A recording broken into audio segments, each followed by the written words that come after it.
Hello there my fellow Holotable heroes, and welcome back to the planet of Nevarro. Now, following the fall of the Empire, the Bounty Hunters Guild resided on Nevarro, led by the agent Grief Karga, who operated from a cantina within Nevarro city.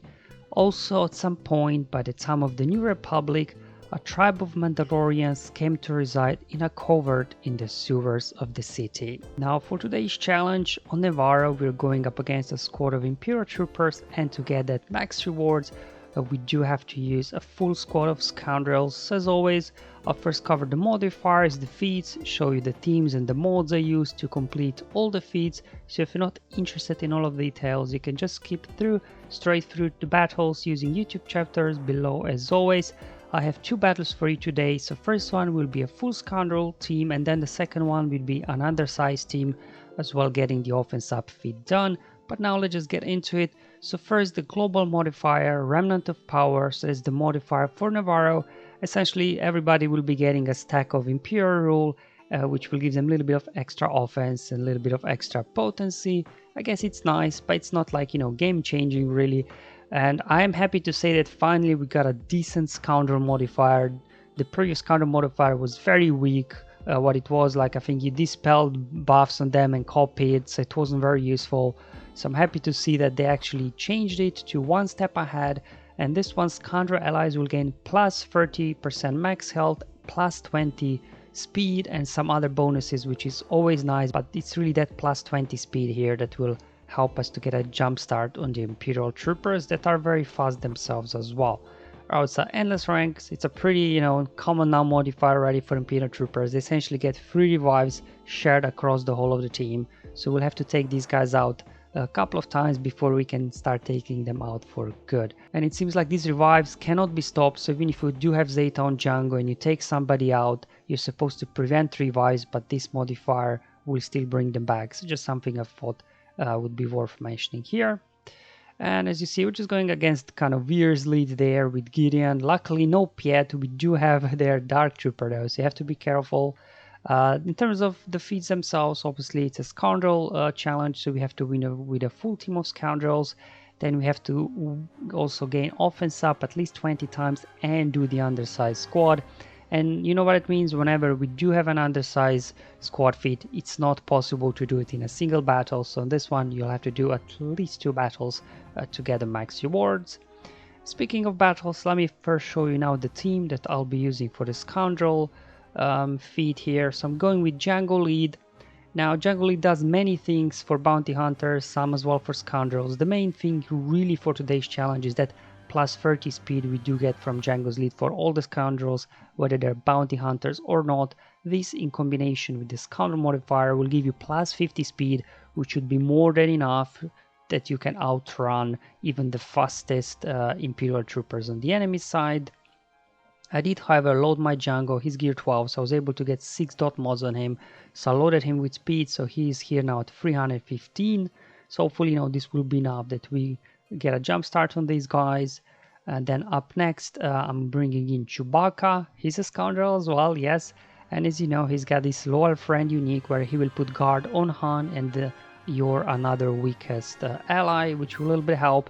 So that then he's assisting, applying tenacity down on his basic when he's assisting, so you can then land all those debuffs, especially stuns will be important here. He's got a dispel here, so you can get rid of the taunt there on short trooper to begin with, and he's got a stun on his special attack as well. So you'll see it's going to be lots about stuns, lots about controls. Mods on him, I just left what I've got on him, 266 speed and tenacity. That was more than enough. Han, he removes turn meter on his basic, then can stun on his special attack. So again, lots of control here from Han, and obviously didn't move mods. He's got some speed on him, but mostly damage really for him. Up next, Nest, I have her gear 12, so I was able to put as well 6 dot mods on her. Her basic is good because again can dispel defensive buffs, that's including taunt, or that will help us out there. And her special there can stun as well, so again more stuns. And her AoE removes turn meter and applies daze on the enemies. And there you go, I did load her with speed, so she's at 319 speed there, so hopefully she can go first. to her AoE, remove turn meter. And finally, really the key piece to this whole team is Kara. It doesn't really matter so much what gear level you have, how many stars, just make her as fast as you can, because she's got some really good anti-Empire strategies here. So especially here, improvised strategy ability can also then stun Empire units as well as remove turn meter.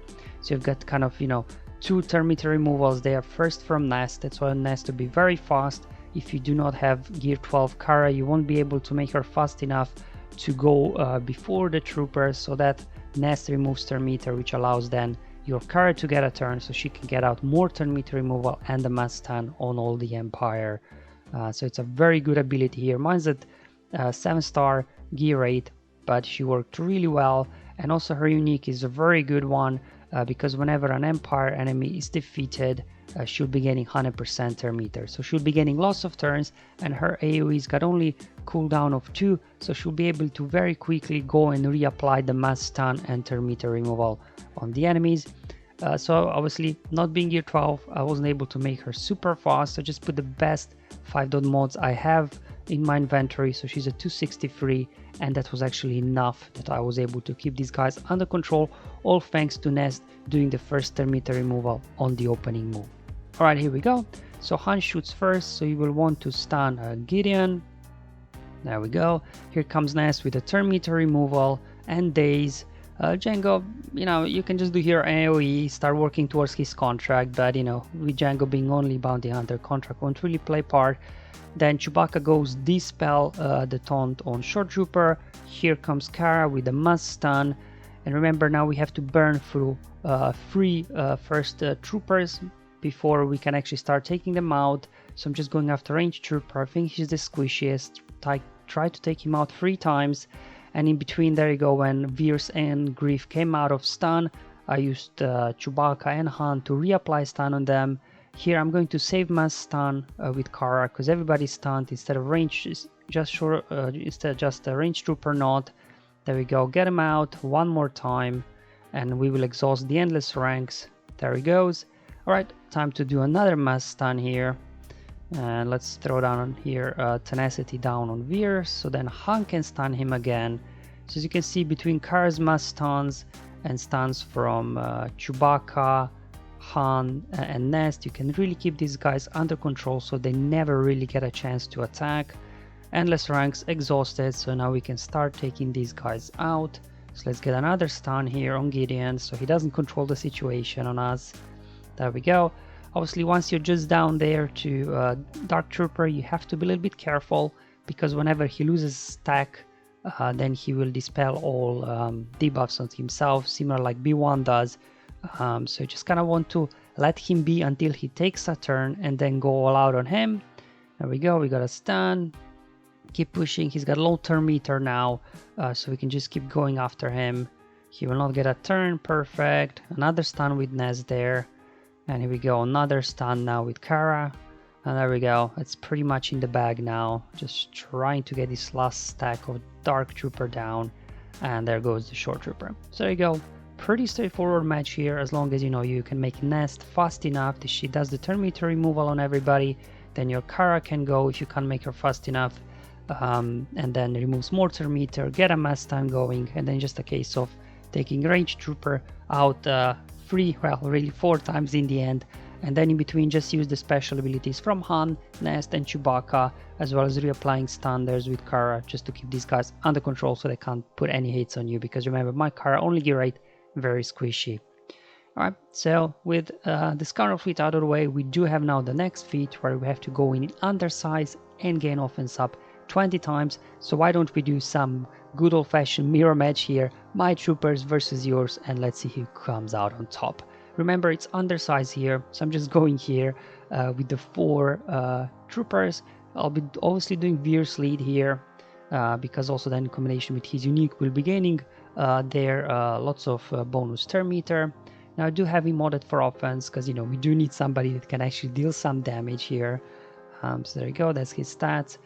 Piet, you want to make him as fast as you can, so he can get out first, do his Imperial Ambition ability, which will apply offense up to all your guys, as well as then we'll start stacking their Emperor's Trap, and this will start fueling your bonus turn meter. So even if your Gideon, like mine, is not, gear 12, you can't put great mods on him, he'll be able to get a turn and then get out his control the situations. There you go, my Piet there, 338 was way more than enough that he went first.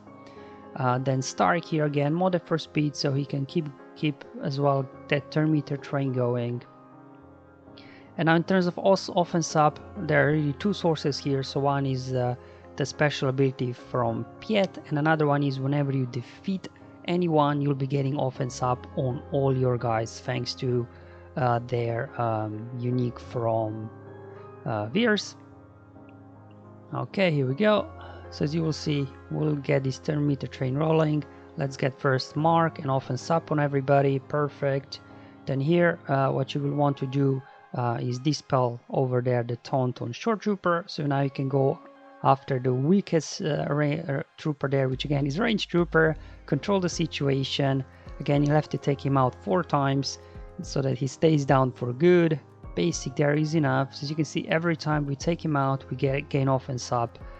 So essentially we got here 8 enemies to take out. So just by taking them out, you will already complete this offense up feat. So you don't really have to worry about offense up at all. You just kind of go around, take these guys out one by one. Let's unload an AoE here. There goes Gideon. Let's go after Veers next. The other 2 guys are ability blocked anyway, so just see if we can get him out. There we go, more buffs, more turn meter. My Gideon there, he's 3 stars, doesn't really matter. He did his job with control the situation to begin with.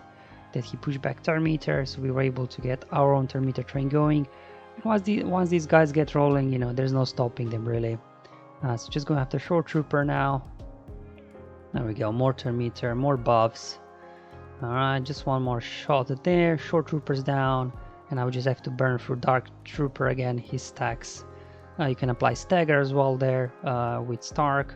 Boom, down he goes. And that's how easy and quick it was here to do Imperial Trooper mirror match here. Gain offense up 20 times without any issues, and of course undersizing to unlock the max rewards yet again in today's challenge. Alright guys, so that's all for today's challenge. I hope you find it useful and helpful, showing you how I easily and quickly completed here this in 2 battles with Scoundrels and their Imperial Troopers. I did this just in my first attempt, so it's not RNG based at all it seems, or maybe I just got lucky, I don't know. Give it a try and let me know in the comments below how it's working for you. But until then, have fun, enjoy life, and may the RNG be with you, my friends.